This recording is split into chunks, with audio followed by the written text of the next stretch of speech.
Hello everyone, welcome to my channel savvy with Ashok. Friends, आज हम retail के module सी में चैप्टर नंबर 10 का पार्ट 2 करेंगे। तो फ्रेंड्स, ये चैप्टर है मार्केटिंग इन रिटेल बैंकिंग के बारे में। तो रिटेल बैंकिंग में मार्केटिंग को कैसे यूज करते हैं उसके बारे में हम पढ़ रहे हैं। तो इस लेक्चर में फ्रेंड्स हम देखेंगे कि मार्केटिंग मिक्स क्या होता है रिटेल बैंकिंग में, और वो 7 पीज कौन कौन से हैं। मतलब पी से मतलब प्रोडक्ट, प्रोसेस, ऐसे करके 7 पी होते हैं मार्केटिंग के, उनके बारे में भी हम पढ़ेंगे। जो एक्चुअल में ये जो मार्केटिंग मिक्स होता है फ्रेंड्स, ये इन्हीं 7 पीज पर ही डिपेंड करता है। मार्केटिंग मिक्स जो है 7 पीज पर ही डिपेंड करता है। तो आगे बढ़ेंगे फ्रेंड्स, तो देखेंगे let us see the different dimensions of marketing of retail banking services and changing paradigm of delivery channel in retail banking. तो अब यहाँ पर हम देखने की कोशिश करेंगे जो मार्केटिंग के डिफरेंट डायमेंशंस है, डिफरेंट डायमेंशंस है मार्केटिंग की रिटेल बैंकिंग सर्विसेज से रिलेटेड, उसके बारे में, और जिस तरीके से डिलीवरी चैनल चेंज हो रहे हैं रिटेल बैंकिंग में, उसके बारे में हम यहाँ पर डिस्कस करने जा रहे हैं। तो marketing mix in retail banking क्या होता है? Marketing mix in retail banking refer to the different ingredient that make up a good meal for customer. तो ये कहना चाह रहे हैं कि अलग अलग इंग्रेडिएंट को मिला करके, है ना, अलग अलग चीज़ों को मिला करके एक अच्छी मील मतलब फूड होता है ना, अलग अलग चीज़ों को मिला करके एक अच्छा खाना बनाने की प्रक्रिया ही आप समझ लीजिए मार्केटिंग मिक्स होती है यहाँ पर। तो अब रिटेल बैंकिंग एस्पेक्ट में हम मील का मतलब ये समझेंगे, अच्छे प्रोडक्ट से समझेंगे।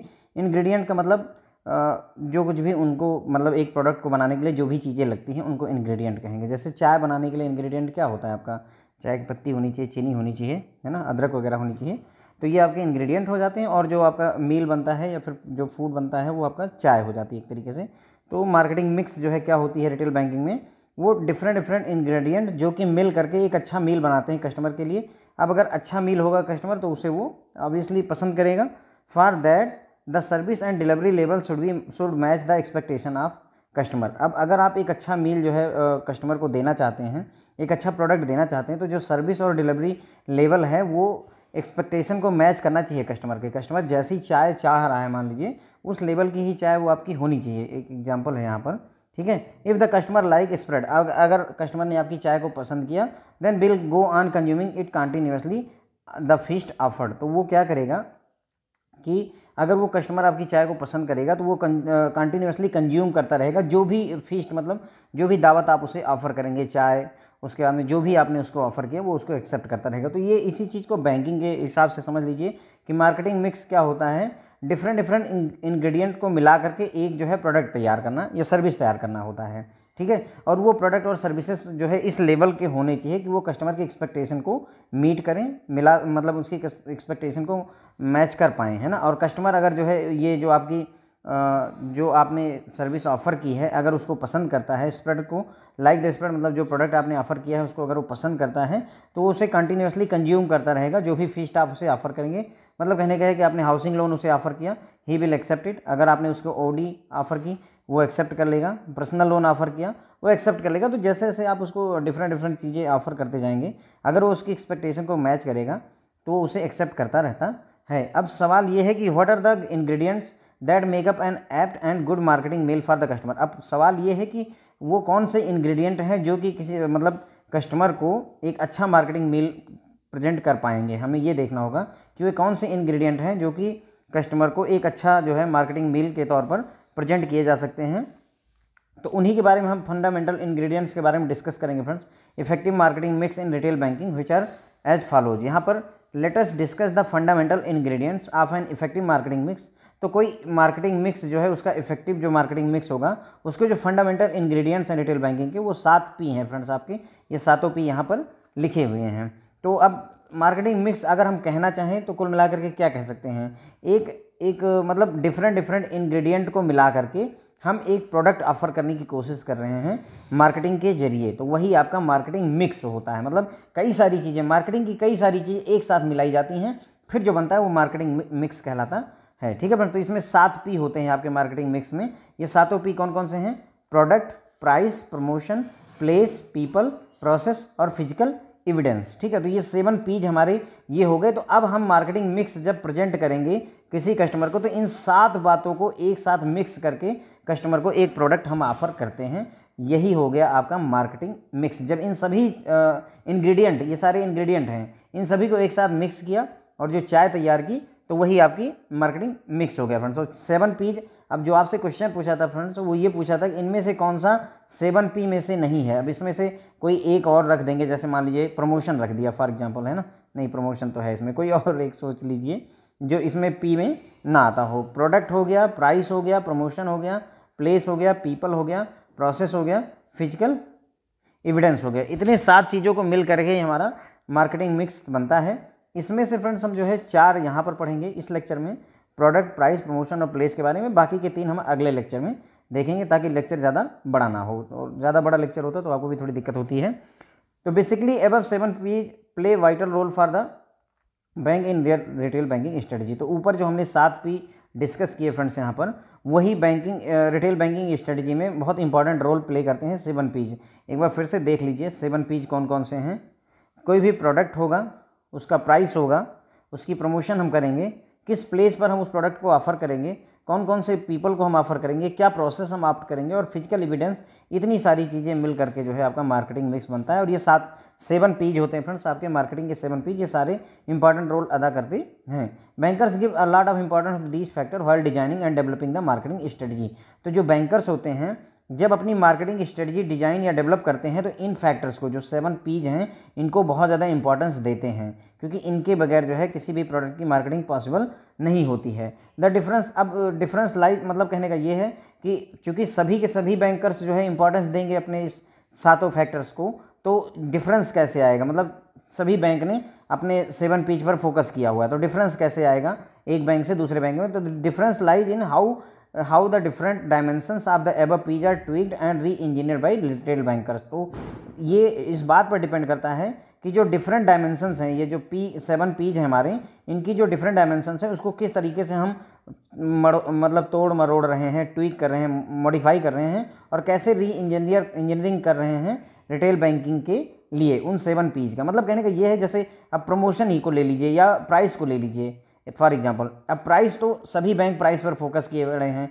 कोई प्रोडक्ट मान लीजिए कोई 600 में ऑफर कर रहा है, एक 590 में ऑफर कर रहा है, एक 610 में ऑफर कर रहा है। तो यही हो गया ना कि आपने क्या किया, उस P को ट्वीक कर दिया, देखिए मतलब मॉडिफाई कर दिया अपनी रिक्वायरमेंट के हिसाब से। 590 रखा जिसने, उसके ज़्यादा चांसेस है उसका प्रोडक्ट एक्सेप्ट किए जाने के, है ना।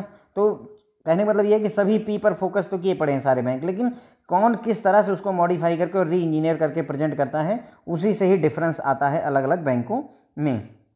Those who develop winning combination of the above Ps, जो 7Ps हैं, इनके जो विनिंग कम्बिनेशन जो बना लेगा, मतलब प्रमोशन भी अच्छा है, प्राइस भी अच्छा है, और ये सारी चीज़ें, मतलब कहने का ये है कि सारी चीज़ें इनमें से वो अगर बेस्ट ऑफर कर देगा, जो भी विनिंग कम्बिनेशन का मतलब हुआ कि बेस्ट प्रोडक्ट लेकर के आए, उसका प्राइस भी बेस्ट हमने रखा, उसका प्रमोशन भी अच्छा किया, और जो प्लेस हमने चुना है, जो पीपल हमने चुने हैं, जो प्रोसेस हम ऑप्ट करें, वो सारी बेस्ट अगर हैं, तो वही विनिंग कम्बिनेशन हो जाएगा फ्रेंड्स। ओके, तो दोज हु डेवलप, जो विनिंग कम्बिनेशन डेवलप करते हैं of above Ps also effectively deliver the promise made with regard to the above Ps will be the winners.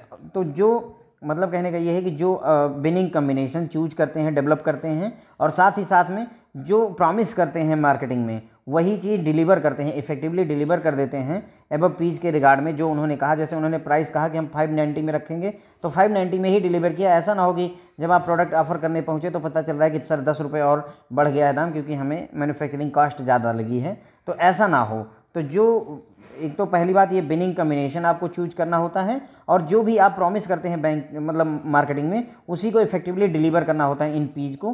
तो वही जो है बैंक विनर कहलाता है। अब यहाँ पर in fact there are more than one winner in retail banking. अब रिटेल बैंकिंग में कोई एक ही विनर नहीं होगा, कई विनर भी हो सकते हैं। ऐसा नहीं कि कोई रेस है और सिर्फ एक ही आदमी पहला स्थान लेगा, तो ऐसा नहीं है। That shows that the retail banking canvas is very huge. अब इससे ये पता चलता है, अब एक से ज़्यादा विनर है, इससे ये पता चलता है कि जो रिटेल बैंकिंग का कैनवास है वो बहुत बड़ा है, ये बहुत बड़े स्तर का कैनवास है इसका, ये बहुत बड़े स्तर पर ये फैला हुआ मार्केट है।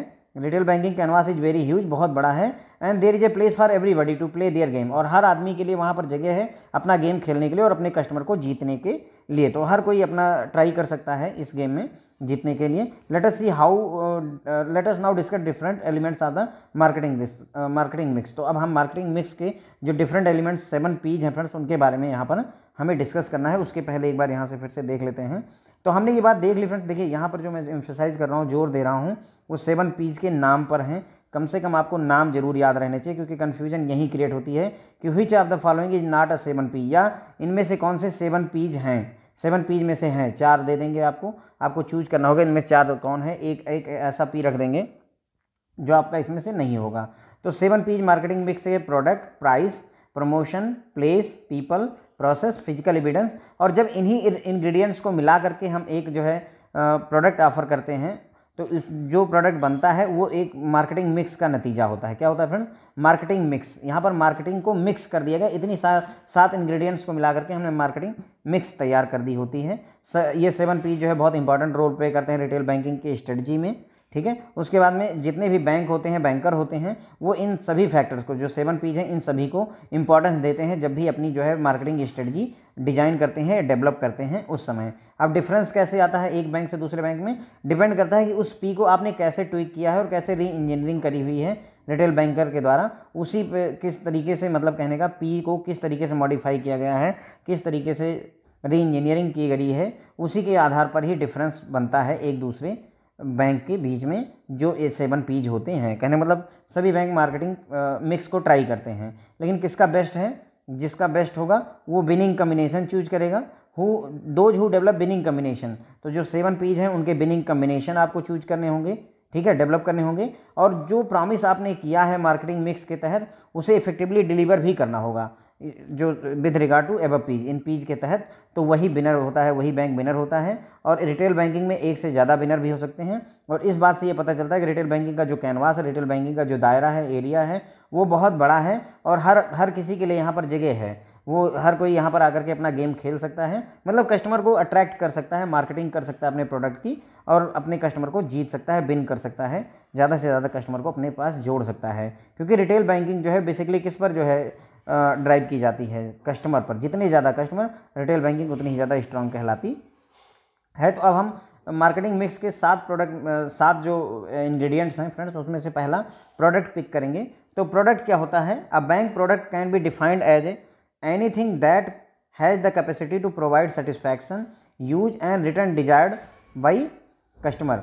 तो कोई भी चीज़ जिसके अंदर ये कैपेसिटी हो कि वो सेटिस्फैक्शन दे सके, यूज में आ सके, या जो रिटर्न डिजायर्ड बाई कस्टमर है उसको रिटर्न दे सके। जैसा कस्टमर रिटर्न चाहता है वो रिटर्न अगर दे सकता है, सेटिस्फैक्शन दे सकता है या यूज में आ सकता है, तो कोई भी ऐसी चीज़ प्रोडक्ट कहलाएगी।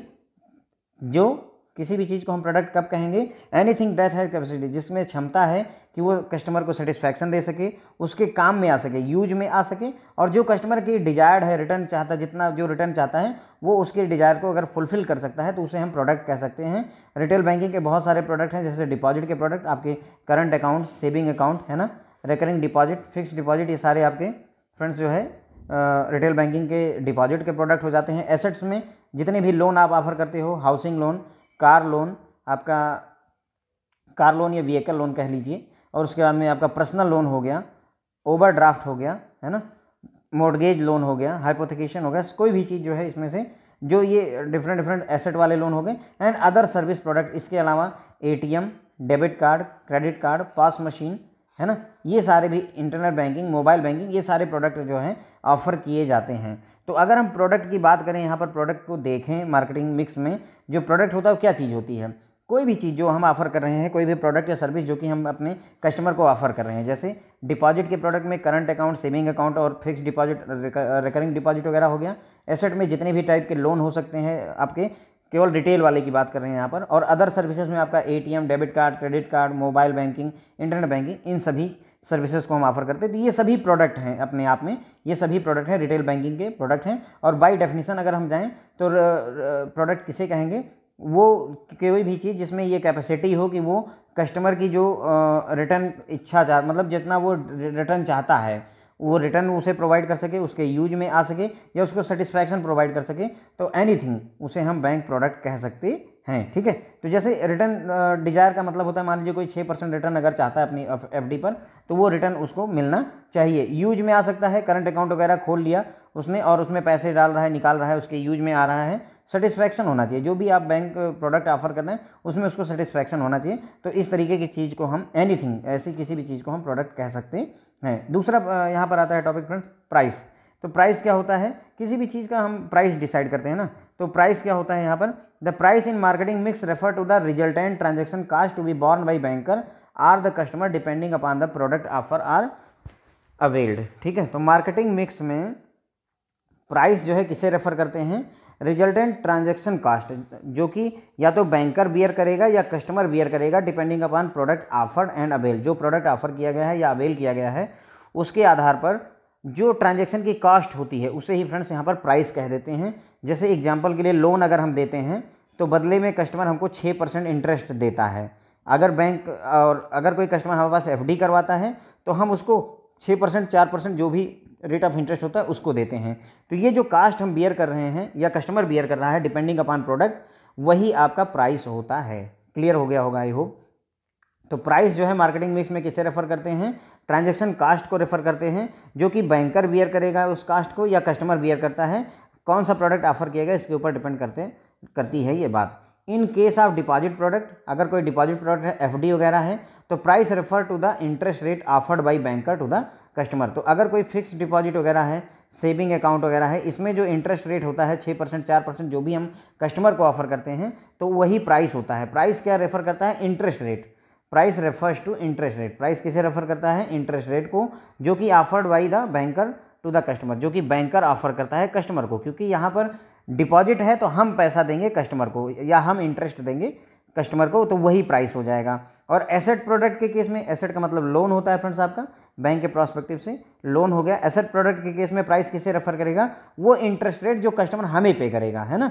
The interest rate the bank is quoting to the borrower customer for offering loan product to the customer. तो हम मतलब जब भी किसी कस्टमर को लोन देते हैं तो उसको बोलते हैं ना कि हम 6% या 8% रेट ऑफ इंटरेस्ट आपसे लेंगे। तो वही जो 8% रेट ऑफ इंटरेस्ट आपने लिया वही यहाँ पर इसका प्राइस हो जाता है, एसेट प्रोडक्ट का प्राइस हो जाता है। इन केस ऑफ अदर सर्विसेज, अब मान लीजिए ये तो बात हो गई कि हमने फिक्स डिपॉजिट वगैरह की बात कर ली, और यानी एसेट और लाइबिलिटी की बात कर ली एक तरीके से। तो लाइबिलिटी के केस में प्राइस क्या हो गया, लाइबिलिटी है कोर डिपॉजिट, आपका जो बैंक डिपॉजिट वगैरह होता है वो आपका लाइबिलिटी होती है। तो उस केस में प्राइस क्या होता है, जो इंटरेस्ट रेट बैंक ऑफर करता है कस्टमर को। और जब आप एसेट साइड में आते हैं तो जो लोन देते समय हम इंटरेस्ट रेट बैंक चार्ज करता है कस्टमर के ऊपर, बारोवर के ऊपर, तो वही प्राइस हो जाता है। और एसेट लाइबिलिटी के अलावा जो अदर सर्विसेज हैं, जैसे डेबिट कार्ड हो गया, क्रेडिट कार्ड हो गया, मोबाइल बैंकिंग, इंटरनेट बैंकिंग, ये भी तो हम ऑफर करते हैं। तो in other services price refer to the fee or charge the bank is charging for offering the different services. तो उस केस में प्राइस यहाँ पर किस चीज़ को रेफर करेगा, ध्यान रखेंगे। यहाँ पर ध्यान रखने वाली बात है कि प्राइस किस चीज़ को रेफर कर रहा है। जो हम रिटेल बैंकिंग में प्राइस किसको रेफर कर रहा है, तो हम बेसिकली समझ पा रहे हैं इंटरेस्ट रेट को रेफर कर रहा है। चाहे वो बैंक कस्टमर को दे रहा हो, चाहे कस्टमर बैंक को दे रहा हो, लेकिन है इंटरेस्ट रेट को ही प्राइस कह रहे हैं। लेकिन अगर जो है इसके अलावा एसेट और लाइबिलिटी के अलावा अदर सर्विसेज अगर बैंक ऑफर कर रहा है रिटेल बैंकिंग के, तो वहाँ पर प्राइस किसको रेफर करता है फ्रेंड्स, जो फीस या चार्ज हम लगाते हैं। जैसे मान लीजिए इंटरनेट बैंकिंग यूज करने के लिए मान लीजिए हम पर ट्रांजेक्शन 6 रुपये चार्ज करते हैं फॉर एग्जांपल। तो ये जो 6 रुपये हमने इसके ऊपर चार्ज लगाया है, यही यहाँ पर इसका प्राइस हो जाता है इस प्रोडक्ट का पर ट्रांजेक्शन, है ना। तो चार्ज या फीस जो बैंक चार्ज कर रहा है उस सर्विस को ऑफर करने के लिए, वही उसका प्राइस हो जाता है। ठीक है फ्रेंड, तो ये हो गया आपका। देखिए प्रोडक्ट में हमने समझ लिया कोई भी ऐसी चीज़ जो कस्टमर की रिक्वायरमेंट को फुलफिल कर सके, उसे हम क्या कहते हैं, प्रोडक्ट, आपका प्रोडक्ट कहते हैं। प्रोडक्ट में डिपॉजिट प्रोडक्ट भी है रिटेल बैंकिंग में, एसेट के प्रोडक्ट भी हैं, लाइबिलिटी साइड भी है, एसेट साइड भी है, और other services ATM, debit card, credit card, ये सारी चीज़ें भी आती हैं। ये सभी के सभी प्रोडक्ट होते हैं आपके। प्राइस में हमने देखा कि प्राइस जो होता है वो ट्रांजैक्शन कॉस्ट होती है, जिसे या तो बैंकर बियर करता है या तो कस्टमर बियर करता है, डिपेंडिंग अपॉन कि प्रोडक्ट कौन सा ऑफर किया गया है। अब अगर लाइबिलिटी साइड का डिपॉजिट प्रोडक्ट है तो उस केस में प्राइस रेफर करेगा जो इंटरेस्ट रेट कस्टमर को बैंक देगा।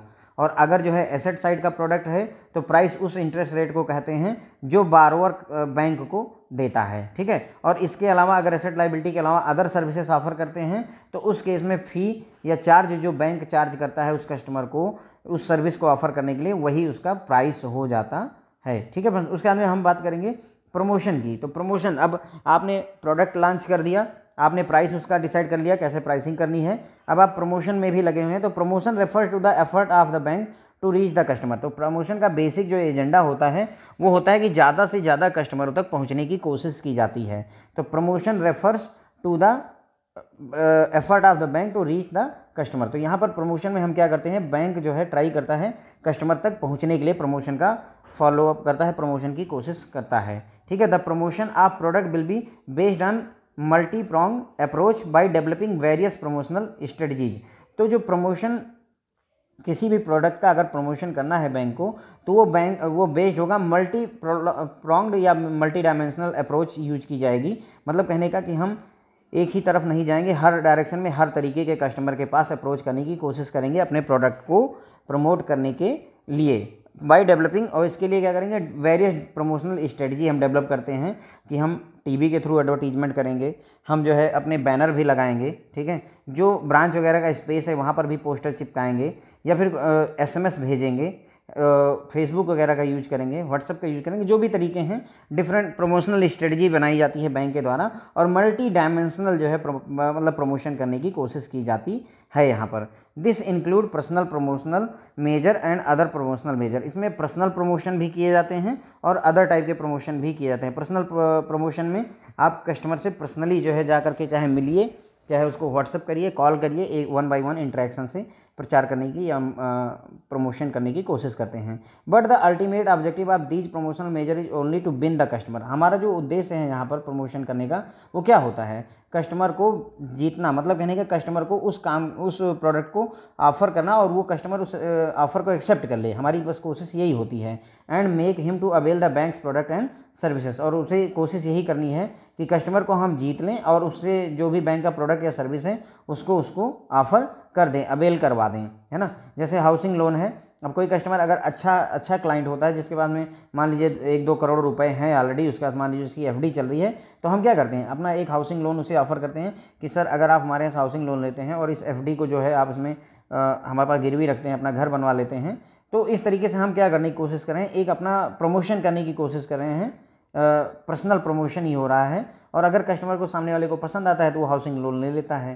तो यही हमारा जो अल्टीमेट ऑब्जेक्टिव क्या है, प्रमोशन करने का ऑब्जेक्टिव यही है कि हम कस्टमर को जीतना चाहते हैं, विन करना चाहते हैं, और अपने बैंक की जो प्रोडक्ट और सर्विस है उसको उसे बेचना चाहते हैं, देना चाहते हैं। The various way in which marketer develops promotion strategies are through personal selling, advertisement, sales promotion, publicity. अब कौन कौन से तरीके अपनाए जाते हैं इसके लिए, तो वही कह रहे हैं कि हम पर्सनल सेलिंग करते हैं, फ़ोन करेंगे, जैसे कस्टमर केयर वगैरह होते हैं उनसे फ़ोन करवाते हैं, एडवर्टीजमेंट का सहारा लेंगे, सेल्स प्रमोशन करवाएंगे, मार्केट में गए और वहाँ पर सेल प्रमोशन लगाई, पब्लिसिटी करवाई, पोस्टर्स लगवाए, पंपलेट छपवाए। तो ये सारे तरीके होते हैं जिनको यूज करके प्रमोशन किया जाता है फ्रेंड्स। ओके, तो अब यहाँ पर मैं सिंपल प्रमोशन का सिर्फ मतलब होता है बैंक ट्राई करता है कस्टमर को रीच करने का। क्या करता है कोशिश, कस्टमर को रीच करने की कोशिश होती है, और पूरी कोशिश यही रहती है कि जो भी हम प्रोडक्ट या सर्विस है उसको अपने कस्टमर को हम ऑफर कर पाएँ, बेच पाएँ, ठीक है। उसके लिए डिफरेंट तरीके यूज होते हैं, personal selling, advertisement, sales promotion,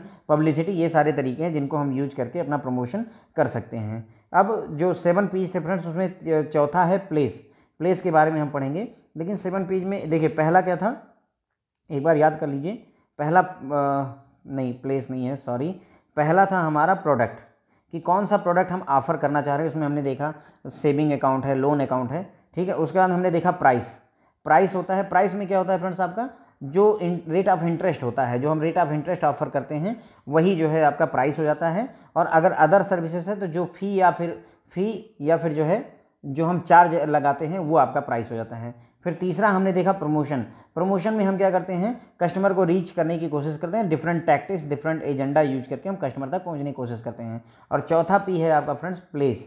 ध्यान रखिएगा, इसीलिए मैं रिवाइज करवा दे रहा हूँ ताकि आपको याद हो जाए। 7 P's आपसे पूछे जरूर जाएंगे, ठीक है। अब प्लेस के बारे में है, तो place in retail banking generally refer to the place where the bank is offering its product, ठीक है। तो प्लेस क्या होता है, जैसे मान लीजिए बैंक की ब्रांच है, अगर आपने यहाँ पर आपने अपना प्रोडक्ट ऑफर किया तो यही आपका प्लेस हो गया। यहाँ पर सिंपल लैंग्वेज में ये समझ लीजिए। तो place in retail banking generally refer करता है उस प्लेस को जहाँ पर बैंक जो है अपने रिटेल के प्रोडक्ट ऑफर कर रहा होता है, उसे ही प्लेस कहते हैं। The concept of place has undergone drastic change. और पिछले दशक मतलब पिछले 10 सालों में जो है ये कह सकते हैं कि जो इसमें प्लेस वाले कॉन्सेप्ट में बहुत सारे चेंजेज आ गए हैं। क्यों आ गए हैं, क्योंकि अब हम इंटरनेट वगैरह का यूज करने लगे हैं। डिजिटल बैंकिंग का कॉन्सेप्ट जब से आया है तब से ये चेंजेस आए हैं। प्लेस का हिसाब किताब अब बदल गया है।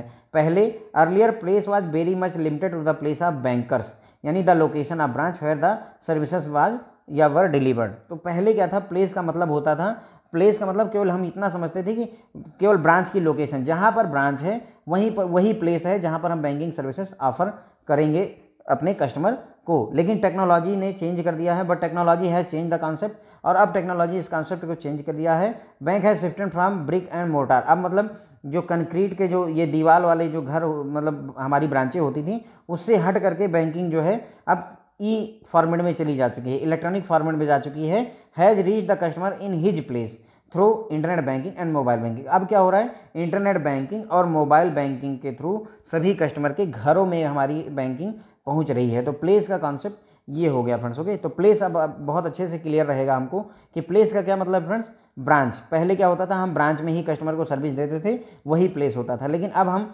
इंटरनेट बैंकिंग और मोबाइल बैंकिंग वगैरह के आ जाने से, एटीएम के आ जाने से, अब हम क्या करें, कस्टमर के जिस लोकेशन पर कस्टमर है वहाँ पर हम बैंकिंग सर्विसेज दे रहे हैं उसको। तो प्लेस ये रोल निभाता है यहाँ पर मार्केटिंग मिक्स में फ्रेंड्स। ओके, तो ये 7 पीज हो गए मार्केटिंग मिक्स में फ्रेंड्स। हमने 7 में से 3-4 देख लिए हैं फ्रेंड्स। ओके, देखिए हमने प्रोडक्ट देखा, प्राइस देखा, प्रमोशन देखा और प्लेस देखा। अब पीपल, प्रोसेस और फिजिकल एविडेंस अगले लेक्चर में हम देख लेंगे फ्रेंड्स। ओके, तो देखिए प्रोडक्ट में हमने क्या देखा, बैंक जो भी रिटेल बैंकिंग के प्रोडक्ट ऑफर करता है उसे प्रोडक्ट कहते हैं। प्राइस में इंटरेस्ट रेट और जो फी या चार्ज हम लगाते हैं वो हो गया। प्रमोशन में हम अपने बैंक के प्रोडक्ट को प्रमोट करते हैं, सभी कस्टमर तक पहुंचने की कोशिश करते हैं। प्लेस में हमने देखा कि बैंक की ब्रांचें पहले प्लेस हुआ करती थी, लेकिन इंटरनेट बैंकिंग और मोबाइल बैंकिंग वगैरह के आ जाने से आपके जो है अब ये डेफिनेशन बदल गई है। अब केवल बैंक की ब्रांचों में ही, कंक्रीट ब्रांचों में ही ऐसा नहीं ऑफर किया जाता है। अब बैंकिंग सर्विसेज जो है आप कस्टमर के घर पर भी ऑफर की जा रही हैं इंटरनेट बैंकिंग और मोबाइल बैंकिंग के जरिए। ठीक है फ्रेंड्स, आई होप ये आपको काफ़ी हद तक क्लियर हो गया होगा। इसके बाद का जो 3 आपके बचते हैं, जो ये 3 पी बचते हैं, इनको हम अगले लेक्चर में देख लेंगे। एक बार फिर से देख लेते हैं 7 पी के बारे में, प्रोडक्ट, प्राइस, प्रमोशन, प्लेस और पीपल, प्रोसेस, फिजिकल एविडेंस। इसके बारे में हम अगले लेक्चर में देखेंगे। तो thank you so much friends.